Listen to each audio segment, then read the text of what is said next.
오늘 잠언 31장 19절에서 31절 말씀을 가지고 함께 은혜 나누겠습니다. 오늘은 잠언의 마지막입니다. 작년 4월에 시작했는데 이제 드디어 마지막이 됐습니다. 잠언은 지혜로운 여인으로 비유된 하나님의 지혜와 음란한 여인으로 비유된 탐욕이 계속 비교되었습니다. 지혜로운 여인으로 시작한 가르침은 이제 지혜로운 여인의 행함과 가르침으로 끝이 납니다. 잠언이 이렇게 여자로 시작해서 여자로 끝나는 이유는 고대 이스라엘에서 하나님 말씀을 집에서 가르치는 사람은 어머니였기 때문입니다. 아버지는 뭐 하는 거냐면은 그 말씀을 가지고 훈련시키고 꾸중하고 칭찬하고 이런 역할을 합니다. 아버지는 훈련시키는 사람이라면 아이를 안고 사랑으로 가르치는 사람은 엄마였기 때문입니다.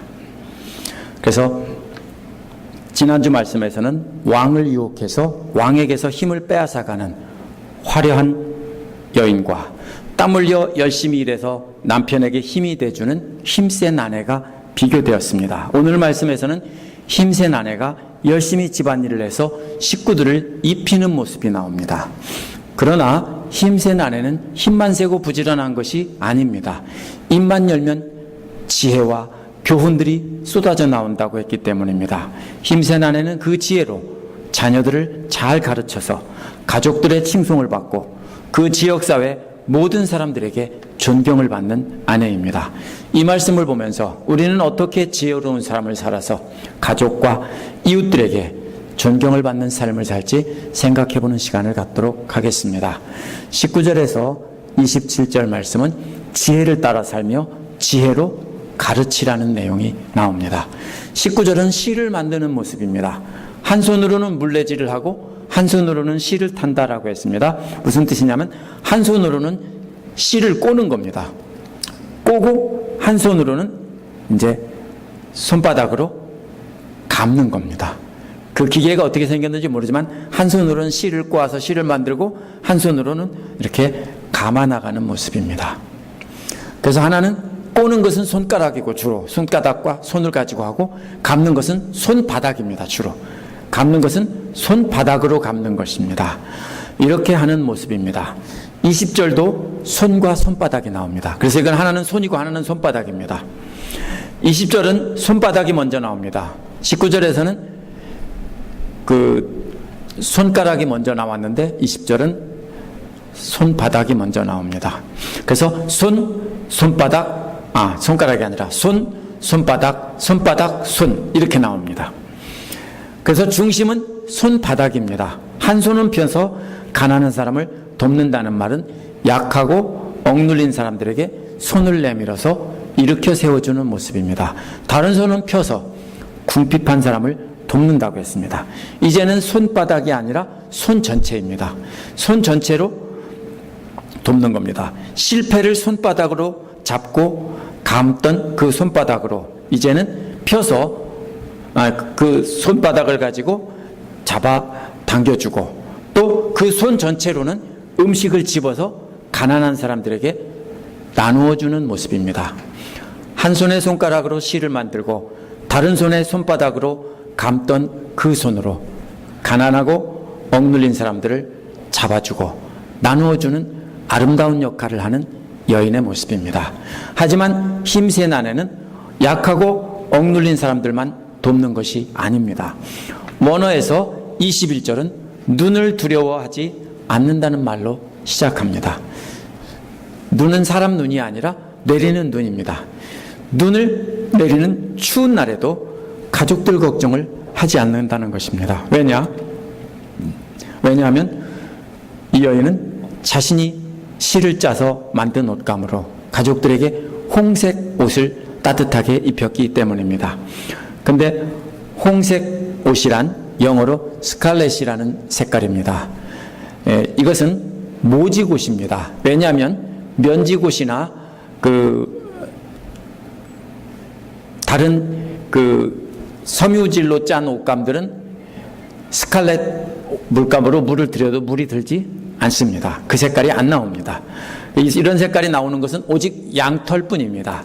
그래서 양털을 염색해서 이것은 누가 입는 거냐면 왕이나 아주 부유한 사람들만 입는 옷입니다. 열심히 일을 해서 짠 고급 실로 가난한 사람을 돕고 또 그 실로 또 옷을 만들어서 가족들의 옷을 따뜻하게 입힌다는 것입니다. 22절에서 그녀는 손수 자기 이부자리를 만든다고 했습니다. 손수 자기가 잘 편안한 그리고 매력적인 이부자리를 만든다는 것입니다. 또 자기 옷도 고운 모시 옷과 자주색 옷을 지어 입는다고 했습니다. 고운 모시 옷은 이제 아마로 만든 그런 그 세마포라고 하는 것이고요. 아주 그것도 비싼 고급 옷입니다. 또 자주색 옷은 양털로 짠 그래서 짙은 자주색이 아니고 스칼렛입니다. 스칼렛 색입니다. 그래서 힘센 여인이 그 물질을 사용하는 순서를 볼 수 있습니다. 잘 봐야 됩니다. 어떻게 사용하고 먼저 약한 자, 억눌린 자를 돕는 겁니다. 그 다음에 누구를 돕습니까? 가족들을 따뜻하게 입힙니다. 마지막으로는 자기 이불을 만들고 자기 옷을 지어 입습니다. 이 순서를 잘 봐야 됩니다. 편안하고 매력적인 이부자리도 자신을 위해 만들고 린넨으로 짠 고운 옷과 또 양털로 짠 자주색 물을 들인 옷도 자기를 위해서 만듭니다. 자주색 염료는 페니키아 해변에서 나오는 조개 껍데기로 만든 것인데요. 굉장히 비쌉니다. 이 물감 자체가 비싸기 때문에 왕과 왕비들만 주로 입던 옷입니다. 그런데 스스로 그것을 입는다는 것입니다. 여기서 잘 봐야 되는 게 있습니다. 자신은 헐벗고 굶주리면서 남을 돕는 것은 올바른 태도가 아닙니다. 그렇게 남을 돕고 가족을 섬기고 자신은 헐벗다 보면 나중에는 지치고 낙심해서 더 이상 계속할 수 없는 때가 오는 것입니다. 약하고 억눌린 사람들을 돕는 것이 최우선에 나옵니다. 그거 먼저 하는 겁니다. 그 다음에 이어서 가족들을 잘 입히는 것도 중요한 일입니다. 그러나 마지막으로 자기 자신을 소홀히 해서는 절대로 안 되는 것입니다. 그래서 마지막에는 자신을 위해서 최고급 이부자리도 만들고 왕비의 옷을 지어야 하는 것입니다. 그래야 지치지 않고 낙심하지 않고 계속 다른 사람을 섬길 수 있는 것입니다. 이 순서가 바뀌면 안 되는 것입니다. 이 순서가 바뀌면 굉장히 힘들어지고 어려워지게 되는 것입니다. 이 순서는 어떻게 되고 있습니까? 먼저 이웃사랑, 가족사랑, 그리고 자기사랑입니다. 근데 대부분 이 순서가 뒤바뀌어져 있죠. 이웃사랑, 가족사랑은 실천하면서 자기를 사랑하는 것을 실천하지 않는다면 그것은 자기를 학대하는 것입니다. 자기 자신을 사랑하지 않는 것은 그러한 이웃사랑은 남을 의식하고 하는 거짓된 사랑입니다. 이웃사랑, 가족사랑은 실천하지 않으면서 자기 자신만 사랑한다는 것도 역시 거짓입니다. 자기 자신만 사랑하는 사람들은 자기 자신의 탐욕을 채우며 자기를 사랑한다고 하지만 실제로 그 내면의 실제 자기는 사랑하지 않는 것입니다. 기쁘지 않습니다. 아무도 인정하지 않기 때문에 끊임없는 좌절과 낙심에 빠져서 남을 비방하고 욕해서 자신을 높이는 데만 힘을 쏟게 되어 있습니다. 자세히 주변을 관찰해 보십시오. 다른 사람, 이웃을 사랑하지 않고 가족을 사랑하지 않으면서 자기만 사랑한다고 하는 사랑은 그것은 사랑이 아니라 탐욕이고 자기의 만족을 채우기 위한 것인데 실제로는 자기 속사람을 하나도 기쁘게 하지 못합니다. 23절은 남편은 마을 원로들과 함께 마을회관을 드나들며 사람들의 존경을 받는다고 했습니다. 마을회관은 이게 마을회관이 아니고요. 성문 앞입니다. 예루살렘 성문 앞에 거기는 뭐 하냐면은 장사꾼들도 있고 또 재판하는 사람들, 마을에 가장 존경받는 사람들이 거기 앉아 있으면서 사람들의 이야기를 들어주고 재판을 하는데 바로 남편이 어떤 일을 한다고요? 그런 일을 한다는 것입니다. 왜? 열심히 일해서 약한 사람, 억눌린 사람들을 도우면서 이렇게 가족을 잘 입히기만 한다면 그렇게 남편이 존경받을 리가 없습니다. 아내가 그렇게 이웃들, 억눌린 자들, 힘든 자들을 도우면서 가족들을 또 잘 입히기 때문에 옷도 잘 입죠, 주변 사람들도 잘 돕죠. 그러니까 어떻게 됩니까? 남편은 마을의 유지가 돼서 동네 성 입구에서 사람들을 재판하고 귀한 조언을 하는 마을의 지도자가 된다는 것입니다. 그래서 힘이 센 여인은 마을, 남편은 성문 앞에 앉아서 사람들에게 하나님의 지혜를 가르치고 그 지혜로 재판하면서 존경받는 자리에 서게 됩니다. 그런데 만약에 남은 잘 섬기면서 가족은 잘 입히지도 않고 자신도 거지처럼 산다면 그런 여인은, 그런 남편은 존경받지 못하는 것입니다. 24절은 모시로 옷을 만들어서 팔고 띠를 만들어 상인에게 넘긴다고 했습니다. 가족을 모두 입혔고 자신도 최고급 세마포와 자색 옷을 입었기 때문에 이제 남은 것은 팔아서 수입을 얻는 모습입니다. 띠란 옷에다가 두르는 장식입니다. 25절에서 자신감과 위엄이 몸에 배어 있다고 했는데 힘과 명예를 옷 입고 있다라는 뜻입니다. 왜요? 자, 사람들에게 베풀고 가족들은 잘 입히면서 자기는 거지같이 떨어진 것만 입고 있다면 거기에 뭐가 없어요? 위엄이 없고요, 자신감이 없어요. 그런데 남에게도 잘 베풀면서 가족들도 잘 최고로 입히면서 자신도 왕이나 왕비만 입는 그런 옷을 입고 이렇게 열심히 일해서 그렇게 산다면 힘과 명예를 못 입고 있는 것입니다. 자신감과 위엄이라는 얘기는 힘과 명예를 옷처럼 입었다라는 뜻입니다. 딱 보면 사람들이 어떤 느낌을 느낍니까? 와 하면서 존경하는 마음이 드는 그런 사람들입니다. 그녀를 보면 권위가 느껴지고 그녀를 보면 기품이 느껴진다는 것입니다. 우리가 옷 잘 입는 사람들, 귀금속으로 두른 사람들을 그렇게 말할까요? 절대로 그렇지 않습니다. 가난한 사람들도 자기만 알고 자기만 치장하는 사람들은 뭐라고 합니까? 천박하고 천박하다. 그렇죠? 이렇게 하면서 완전 무시합니다. 그 앞에서는 숙일지 몰라도 절대로 진짜 존경하면서 기품이 있다라고 하지 않습니다. 이게 보통 삶을 산 사람이 아니에요. 왜냐하면 가족 모두가 주홍색 모지옷을 입었고 자신은 더 비싼 자주색 모지옷을 입었습니다. 또 옷을 만들어 팔아서 돈을 벌어서 가난한 사람을 돕고 이렇게 하기 때문에 모두가 다 이 여인을 존경하고 경외감마저 느낀다는 것입니다. 이게 뭡니까? 엄청난 힘과 능력과 어떤 지적인 능력과 영적인 능력 이런 것을 다 갖춘 여인을 보면은 딱 보면은 보는 순간 위압감이 느껴지고 두려움이 느껴지는 것입니다. 존경하는 마음이 느껴지는 것입니다. 이 여인은 그런 사람입니다. 마을 전체 모든 사람들이 존경하는 사람입니다. 하지만 이 여인은 옷만 잘 입는 된장녀가 아닙니다. 26절을 보면 뭐라고 했습니까?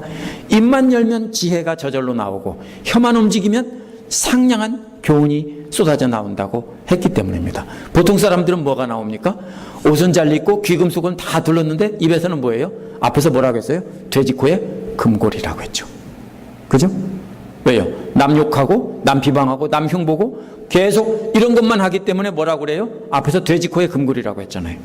근데 이 여인은 그게 아니에요. 내면도 하나님의 지혜로 아름답게 꾸며져 있다는 것입니다. 탐욕으로 사치하는 여자들은 디모데전서에서 뭐라고 했습니까? 입만 열면 남의 흉을 보고 거품을 제조한다고 했습니다. 교만한 태도로 남 일에 함부로 참견해서 이래라 저래라 하고 또 남에게 상처가 되는 욕을 한다고 했습니다. 다른 사람의 나쁜 과거를 폭로하고 나쁜 소문이 있으면 알아내서 퍼뜨린다고 했습니다. 그러나 이 여인은 옷만 고귀한 것이 아니라 내면까지도 하나님의 지혜의 말씀으로 가득 차 있습니다. 이 여인은 남을 함부로 욕하고 말하는 법이 없습니다. 이 여인의 남편은 성문에서 지혜를 가르치는 스승인데 이 여인도 바로 뭐라고 했습니까? 26절에 보면 그렇게 가르친다라고 했습니다. 여인도 스승이 된 것입니다. 27절은 이렇게 하나님의 지혜를 가르치는 스승으로서 하는 일을 말한 것입니다. 집안일을 두루 살펴보고라는 말은 가족들이 걷는 길을 살펴본다는 뜻입니다. 이게 그냥 집안일 뭐 한 게 있나 안 한 게 있나 본다는 게 아니고 가족들이 길이 뭐예요? 하나님 말씀을 따라가는 것을 말합니다. 하나님 말씀을 따라 똑바로 걷는 그 길을 걷는 것을 바로 여기서 길이라고 말을 합니다.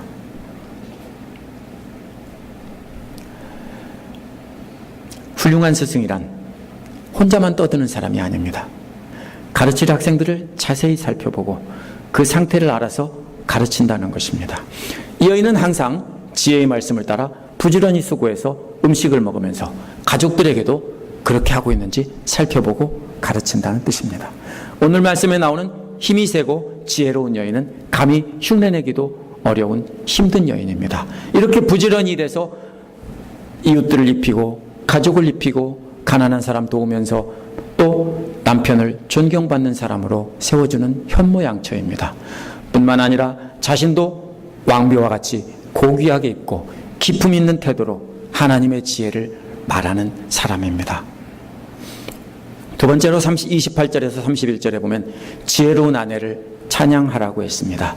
아내에 관한 내용이 시작하는 부분인 10절에서 12절은 아내가 남편을 돕는 모습이 나옵니다. 21절, 22절도 옷을 지어 입혀 가족을 섬기는 모습이 나옵니다. 이러한 내용만 보고 남자들이 뭐라고 합니까? 아내를 보고 남편을 이렇게 섬겨야 한다라고 말을 하면 이 내용을 이해를 못한 것입니다. 이 결론 부분을 이해하지 못한 것입니다. 오늘 결론 부분에는 깜짝 놀랄 만한 내용이 나옵니다. 뭐라고 말하고 있습니까? 자식들이 모두 일어서서 어머니 업적을 찬양하고 남편도 아내를 칭찬하여 이르기를 이라고 했습니다. 이 칭찬한다는 말, 일어서서 어머니 업적을, 아버지 업적을 찬양하고 칭찬한다는 말은 사람들이 일어나서 다른 사람을 축복한다는 말입니다. 이거 하나님 찬양할 때 쓰는 할렐이라는 말입니다. 칭찬한다는 뜻입니다. 자식들이 눈 뜨면 어머니가 달려가서 어머니 참 우리 어머니 훌륭한 어머니 이렇게 어머니를 찬양하는 노래를 부르는 겁니다. 남편도 일어나자마자 내 사랑하는 아내 현모양처여 그대 때문에 우리가 살고 하면서 계속 아내를 칭찬한다는 것입니다. 그러면서 한마디 덧붙이는데 여기서 남편이 칭찬한다는 말은 찬양한다는 뜻이라고 했습니다. 할렐루야 할 때는 여호와를 찬양한다는데 여기서 이 할랄은 바로 아내를 찬양한다는 뜻입니다. 왜 이러한 축복과 찬양이 놀랄만한 일입니까? 고대 사회에서 지도자들은 힘으로 보호해주고 먹을 것을 제공하면서 따르는 자들에게 보답으로 지도자를 높이라고 하는 것입니다. 이러한 고대 사회 질서를 Honor, Shame Society라고 합니다. 지도자가 왜 돈을 주고 군대를 통해서 지켜주는가 하면 그 사람들이 엎드려 절하고 그 왕이나 귀족들을 높여주는 것으로 갚는 것입니다. 그러면 지도자들은 이 아너를 받고 따르는 자들은 쉐임이 돼서 그 앞에 엎드리며 찬양하는 것입니다. 그러면 지도자는 따르는 사람들에게 쓸 것을 주고 옷을 입히고 군대로 지켜주고 이렇게 합니다. 이렇게 따르는 자들은 이러한 지도자들에게 존경과 찬양으로 보답하는 겁니다. 근데 뭐가 어떻게 됐어요 지금요? 남편이 서야 할 자리에 누가 서 있어요 지금요? 아내가 서 있다고요. 남편이 바로 아내를 찬양한다는 것입니다.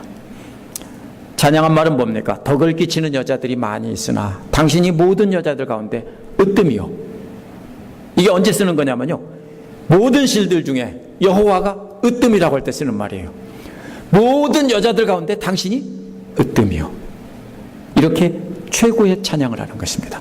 이스라엘의 모든 여자들 가운데 당신이 최고요. 남편이 찬양이 끝나고 30절은 다시 잠언 기록자의 말입니다. 고운 것도 거짓되고 아름다운 것도 헛되지만이라고 했습니다. 고운 것은 사기라는 뜻입니다. 원어는.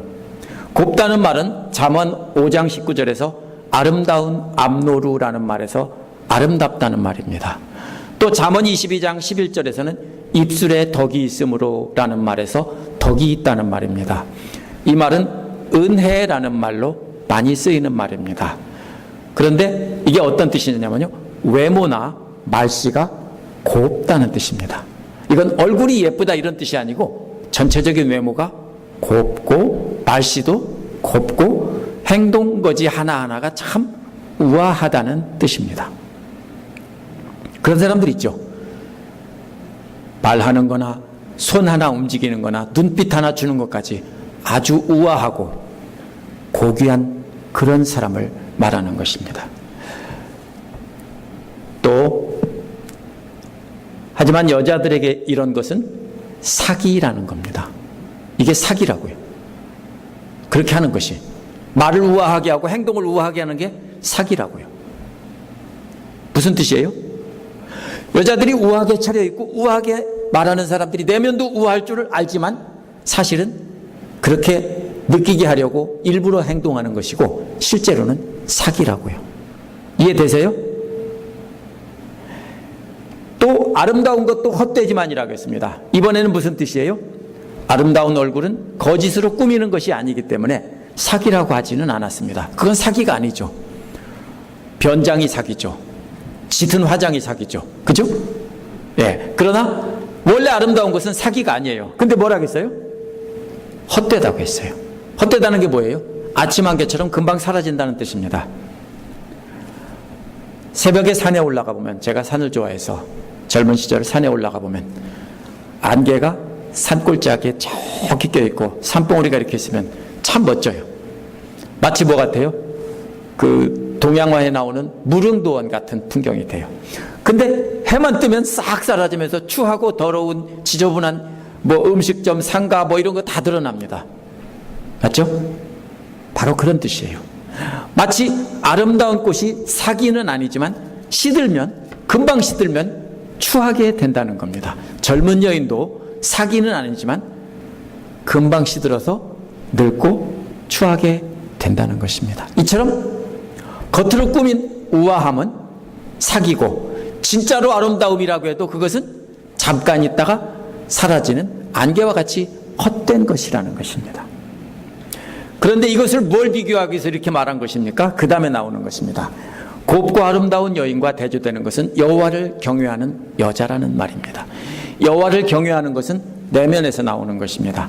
사람의 외면의 아름다움은 사기이고 금방 사라지는 것이지만 그 내면의 아름다움은 평생 지속된다는 것입니다. 그 내면에 여호와를 경외하는 마음이 있는 자는 찬양을 받는다는 것입니다. 앞에서 나온 여자가 이웃을 사랑하고 가족을 섬기며 자신을 돌본 것은 사람들의 눈을 두려워했기 때문이 아닙니다. 남편이 두려워서도 아닙니다. 왜 그렇습니까? 오직 하나님을 경외하는 마음이 있기 때문입니다. 물론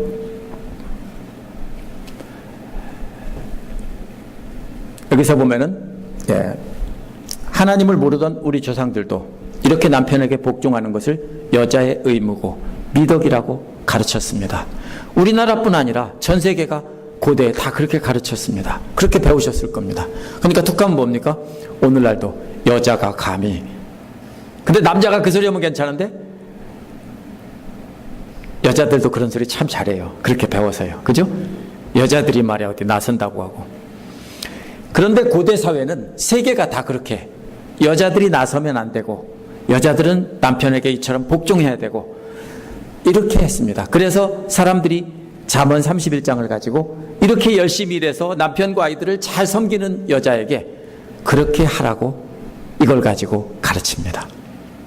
하지만 그렇게 말한 것은 성경을 앞뒤로 잘 읽어보지 않은 것입니다.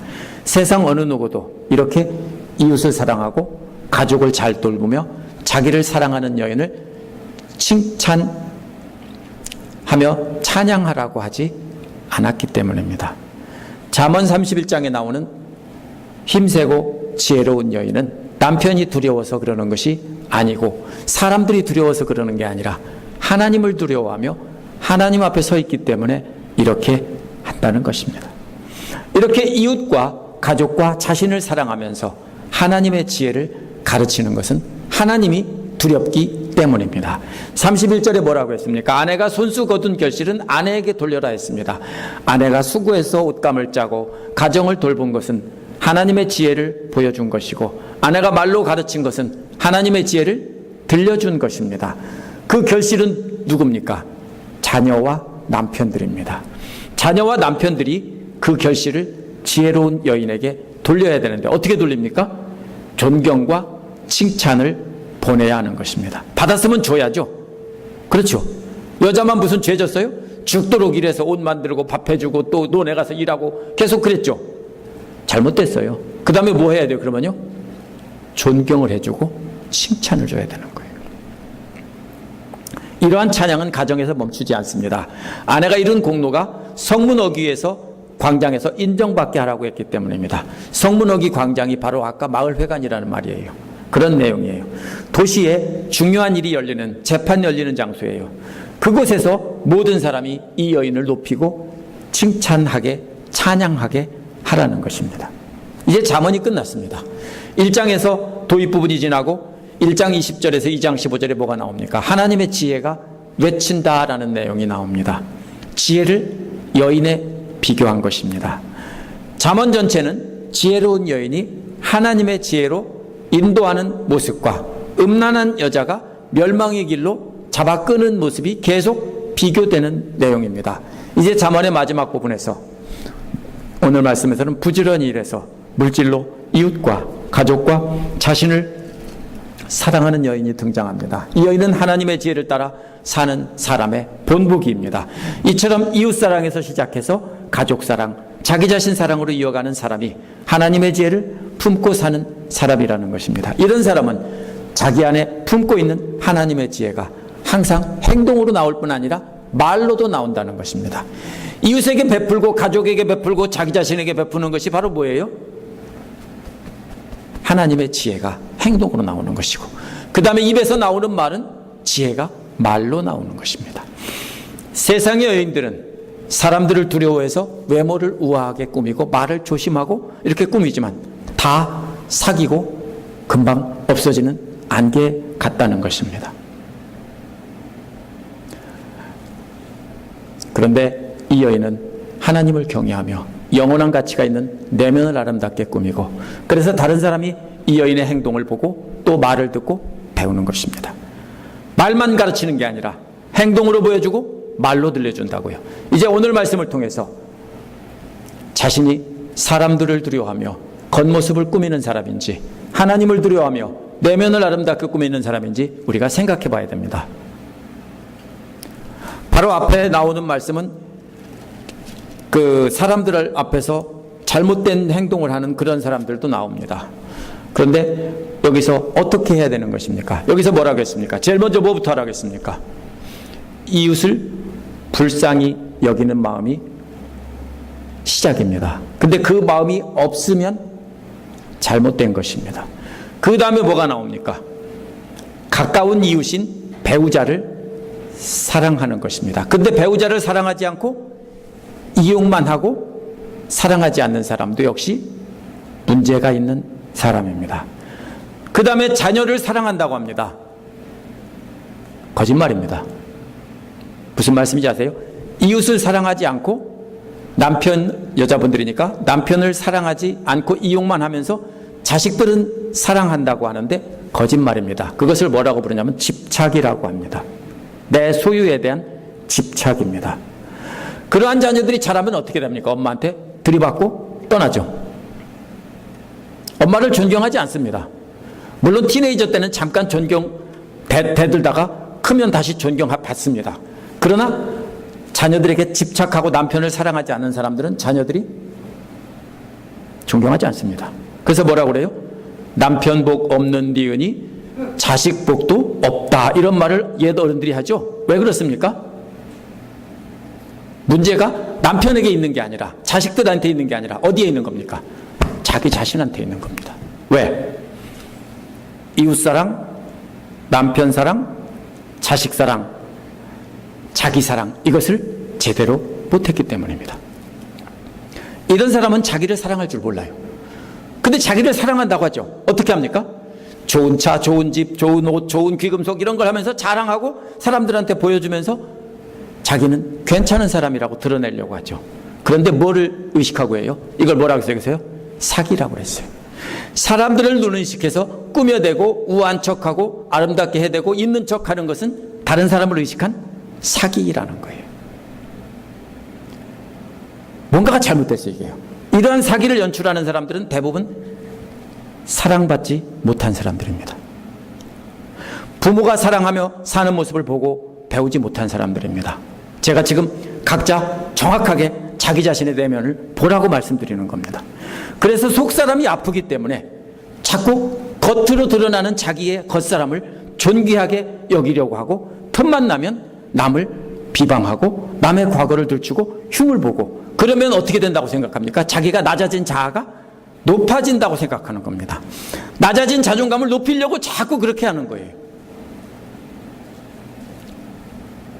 이런 사람들은 툭 하면 다른 사람들에게 분노를 터뜨립니다. 그러면 자기가 뭔가 소리치는 위치에 있으면 자기가 높아졌다고 생각하기 때문에 분노를 터뜨립니다. 또 이런 사람들은 다른 사람 일에 자꾸 참견하면서 이래라 저래라 합니다. 모두가 다 사랑받지 못해서 자기를 사랑할 줄 모르기 때문에 일어나는 현상들입니다. 아픈 사람들이에요. 만약에 이런 중에 하나라도 해당이 된다면 어려서 부모님이 서로 사랑하지 못했고 그 부모님의 사랑을 받지 못했고 자기를 사랑하고 이웃 사랑하는 법을 배우지 못했기 때문입니다. 가장 큰 문제는 뭡니까? 이것을 부모에게 배웠다는 사실입니다. 사랑하지 않는 부모에게서 보고 배웠습니다. 근데 문제가 더 큰 문제가 있습니다. 자기를 사랑할 줄 모르는 부모에게 배웠다는 사실입니다.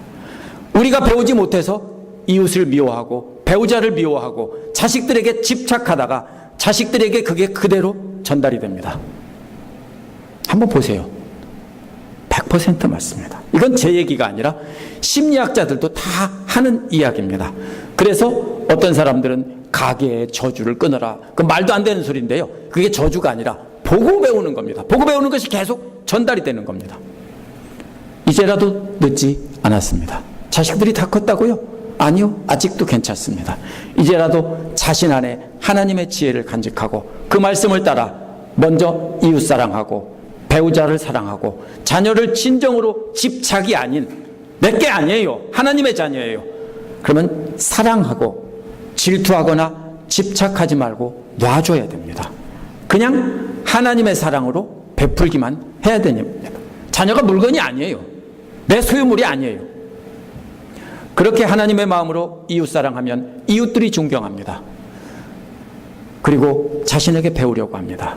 배우자도 그렇게 사랑하면 배우자도 자신을 존경하고 자신에게 배우려고 합니다. 자녀들 역시 자신을 존경하고 배우려 합니다. 모두가 다 사람들이 자신을 존경하고 배우려고 합니다. 내가 못나서 내가 복을 잘못하고 나서 사람들이 나를 존경하지 않는 것이 아니라 내가 다 그렇게 집착하고 미워하고 함부로 하고 그렇게 이용하고 했기 때문에 그런 것뿐입니다. 그러면 이렇게 모든 사람이 존경을 받으면 그것이 진정한 기쁨이고 그것이 자기를 사랑하는 것입니다. 그래서 자기 사랑이 여기 마지막에 나와 있는 것입니다. 오늘 말씀에서 아내가 이부자리를 만들고 고운 옷을 만들어서 또 자색 옷을 만들어서 자기 스스로 입는 것이 바로 자기 사랑입니다. 이게 자기 사랑이에요. 억지로 되는 것이 아닙니다. 오늘부터 내가 잘해야지 하고 단단히 마음먹는다고 되는 것 절대로 아닙니다.